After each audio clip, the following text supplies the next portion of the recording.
Lehenengo irakaspena, euskara ikasteak postasuna eta harrotasuna dakartza. Euskara ikasteak sari ugari eta askotarikoak eskaini dizkie euskaldundu diranei. Esaterako asko dira, euskara ikasteak euskaldunengandik hurbilago sentitzen eta euskal munduan sartzen lagundu diela baieztatu dutenak. Izan ere, bada Euskal Herrian, euskaraz mintzo den mundu aberats bat. Euskara jakinezean ez ezaguna suertatzen dena askorentzat. Beraz, euskara ikasterakoan, mundu berri bat zabaltzen zaio euskara ikasleari parez pare.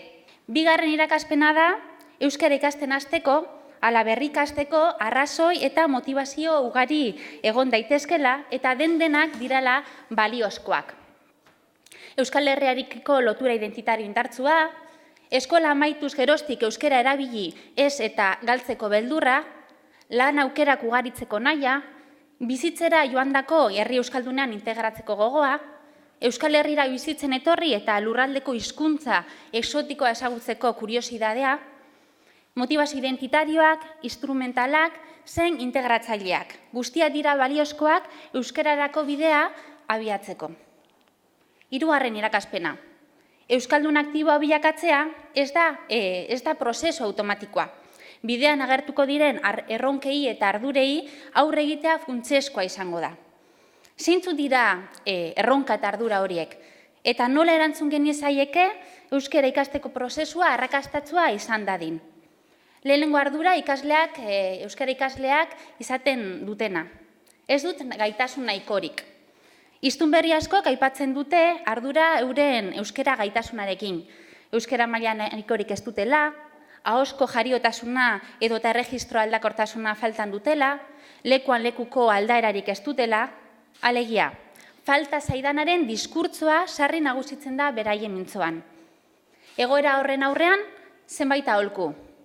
Batetik, garrantzitsua da ez izatea autokritikoegia norberaren gaitasunari dagokionean.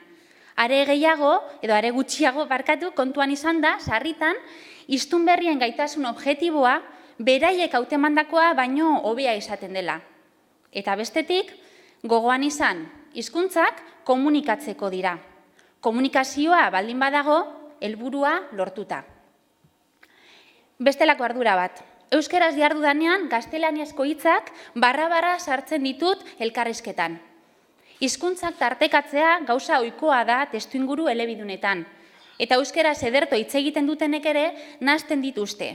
Hiztun berria baino askoz konplexu gutxiagorekin. Beraz, euskaraz komunikatzeko orduan eta oraindik ikasten ari garela, baliagarria izan daiteke elkarrizketan hizkuntzak tartekatzea. Erderazko hitzak edota esarak ere baliatzea, konplexurik gabe. Hirugarren ardura. Batueraz hitz egiten dut, ez dut herriko euskararik. Batua eta euskalkiak dena dira euskara. Eta euskalkiek eta batuak biek aberazten dute euskara. Gainera, euskara batua oso euskara jatorra da. Besteak beste, gero eta euskaldun gehiagok dute ama hizkuntza moduan. Dena dela, euskalki kutsuoz hitz egin nahi izatekotan, erraza da tokian tokiko euskalkien ezaugarri batzuk bereganatzea. Hiztunak gustura egon daitezen erabiliko duten hizkuntzarekin. Esaterako Bizkaian, nahi dut esan ordez, gura dut esatea. Adibide bat besterik ez da. Laugarren ardura bat. Herri erdaldunean bizi naiz. Nire herrian ez da euskaraz hitz egiten. Hiztun berri askok baieztatu ohi dute euskara jakinarren ez dutela berau erabiltzeko aukerarik. Eta jakina da, hizkuntza bat erabilezean ahaztu egiten dela. Horixe da eskolan euskaldunetako gazte askoren esperientzia. Euskaraz erabiltzeko arrazoi nagusiak testuinguru soziolinguistiko erdalunean bizitzea edota harreman sare euskaldunak ez edukitza izaten da hiztun berri askorentzat.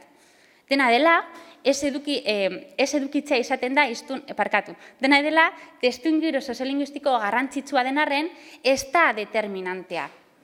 Badiraz, testuinguru erdaldunetan biziarren euskara beraien egunerokoan darabiltenak.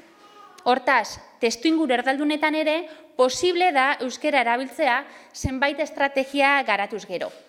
Esaterako, euskaraz burutzen diren jarduera kulturaletara joanez, euskaraz dakiten denda eta tabernak identifikatuz, Berbalagun ekimenean izena emanez, edota euskaltegiko lagunekin harremana estutuz, euskarazko komunikabidea kontsumituz, eta beste abar luze bat. 5. ardura. Ingurukoekin erderaz hitz egiteko ohitura daukat, eta hori aldatzea ezinezkoa da. Sarritan, familian, lagun artean, lankiden artean, euskaldunak eduki baditugu, baina beraiekin gazteleranez hitz egiteko ohitura daukagu.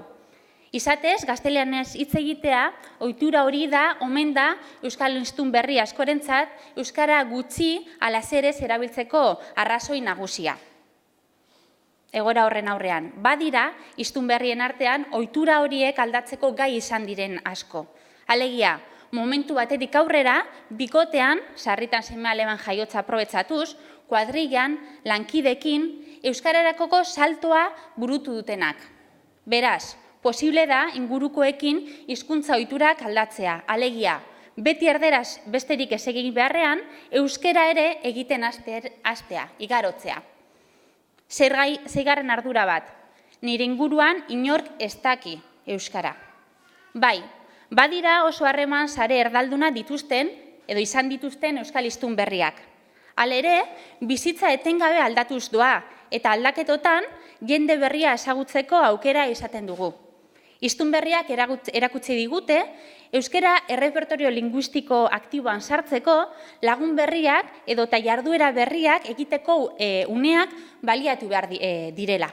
Izatez, hizkuntza mudantzak, alegia norberaren errepertorio linguistikoan euskara modu aktiboan erabiltzea, bizitzako ziklo aldeketekin batera ematen dira sarritan. Unibertsitatean hasterakoan, lan berri bat lortzerakoan, bikote berria ezagutzerakoan. Gainera, hizkuntza ohiturak aldatzea ezinezkoa sentitzen duten euskal hiztun berrientzat, posible da gaztelaniaz edo frantsesez sortutako harreman zein harreman saretan erdera mantentzea, baina era berean, erlazio berrietan eta ohitura linguistikoak zurrundu aurretik euskararekiko apustua egitea. Dena dela, aitortu beharra dago, euskara erabiltzeko estrategia bilatzeak, ingurukoekin hizkuntza ohiturak aldatzeak, zein harreman sareak egiterakoan euskara hautatzeak konpromiso bat eskatzen duela euskal hiztun berriaren aldetik. Alegia, euskara erabiltzeko jarrera proaktiboa.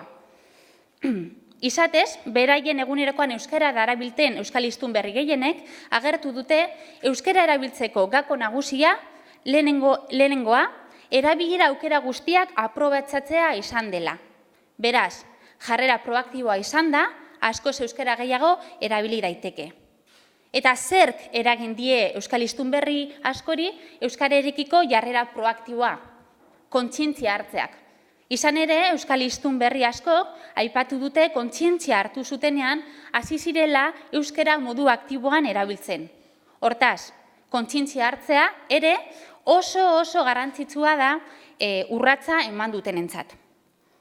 Amaitzeko, euskal hiztun berri asko baieztatu dute, euskaldun sentitzen hasi zirela, euskara erabiltzen hasi zirenean. Gure euskal hiztun berrien ikerketan parte hartu eban neska gazte batek esandako moduan, euskara erabiltzen duzunean zure hizkuntza bihurtzen da. Erabilera da euskaldun izatera iristeko bidea beraz. Euskara hitz egiten dugun guztiok gara euskaldunak. Dendenok benetako euskaldunak. Eskerrik asko.